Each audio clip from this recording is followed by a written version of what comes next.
მოგესალმებით მეგობრებო. ეს თეთრი კარავია და დღეს აქ სასაუბროდ შევიკრიბეთ საჯარო სკოლების პედაგოგები. მე გახლავართ ნინო მასწავლებელი, ქართული ენისა და ლიტერატურის პედაგოგი.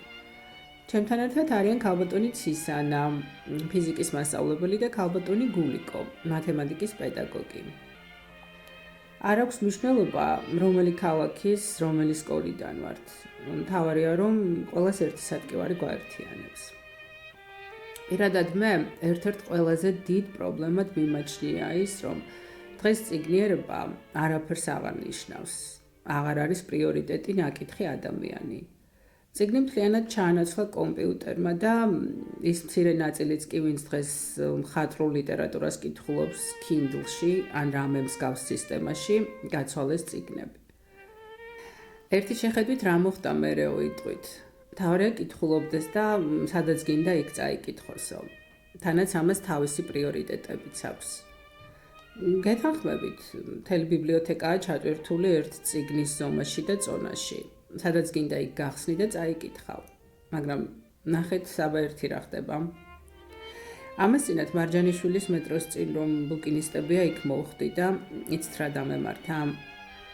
იმ წიგნებს, რასაც ჩემს ახალგაზრდობაში სანთლით ვეძებდით და რიგში ვიდექით, რომ წაგვიკითხა, ერთ ლარად ან 50 თეთრად იყიდება და არც არავინ ყიდულობდა. მეგობრებო, საკანცელარიო მაღაზიებში რვეულები ღირს 4 და 5 ლარი. აღარაფერს ვამბობ ბლოკნოტებზე, რომლის ფასიც დიდი ხანია ორნიშნაციფრია. რატო? რა ხდება? აღარაფერში გჭირდება ის სიბრძნე. თუ ასე დავჭკვიანდით? მე არ მაქვს პასუხი, მაგრამ მაქვს შეკითხვა. საიდან მოდის ეს ბოროტი მიზნები? ვის აწყობს უწიგნური ბრბო? ეს არის ჩემი სადგივარი. მოგესალმებით. მე გახლავართ პროფესიით ფიზიკოსი და უკვე 15 წელზე მეტია, რაც საჯარო სკოლაში ვასწავლი. მაგრამ დღეს აქ არც მე მოსულ ვარ ფიზიკაზე სალაპარაკოდ. პირველ რიგში თქვენს დასმულ კითხვას ვუპასუხებ.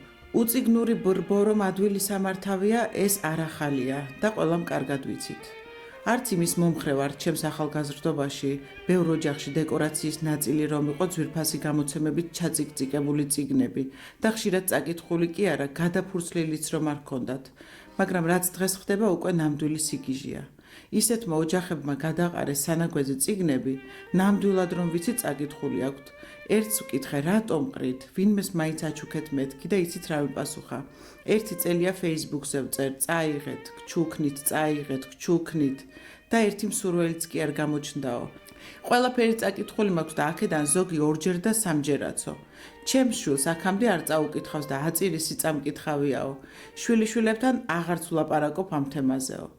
ამ პრობლემას, რამაც დღეს აქ შეგკვრება, ეს ერთი გადაცემა ვერ მოაგვარებს.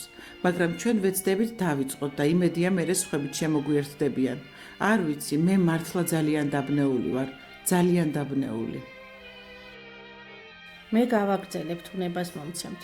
ერთია რომ რა თქმა უნდა მართლაც კატასტროფაა უწიგნური საზოგადოება. მაგრამ მე კიდევ უფრო სხვა საკითხი მაწუხებს. მიუხედავად იმისა, რომ მათემატიკოსი გახლავართ და ყველა მათემატიკოსი დამეთანხმება, თუ რა დიდი სიამოვნებაა, როცა რაიმე რთულ ამოცანას ამოხსნი. მაგრამ განა რამე შეედრება იმ სიამოვნებას, რასაც მხატვრული ლიტერატურის კითხვა ანიჭებს ადამიანს. ხო ყველანი ვთანხმდებით იმაზეც, რომ ვერც ერთი დიდი რეჟისორის ლიტერატურული ნაწარმოების ეკრანიზაცია არ აღმოჩნდა იმაზე ძლიერი, ვიდრე თავად ტექსტია. რატომ იკლებენ ამ ბედნიერებას, რასაც წიგნის კითხვა ჰქვია? ეს რა უკურნებელი ვირუსი შეეყარა ამ საზოგადოებას, რომ ასე შეაძულა წიგნი. ამას არანაირი ახსნა არ აქვს. ეს თემა ვიცი, რომ ძალიან ბევრს აწუხებს და პრობლემას, რომელმაც აქ შევკრება, ერთი გადაცემა მართლაც ვერ მოაგვარებს. მაგრამ ჩვენ ვეცდებით დავიწყოთ და იმედია მერე სხვებით შემოგვიერთდებიან. ჩვენი საეთერო დრო ამოიწურა და კიდევ კარგი რომ თეთრ კარავში მოგვეცა ამის შესაძლებლობა. დიდი მადლობა ყურადღებისთვის და იმედს ვიტოვებთ, რომ ამ თემას გამგრძელებლებიც გამოუჩნდებიან. აბა კვლავ ერთი კვირით გემშვიდობებით. მომავალ შეხვედრამდე მეგობრებო.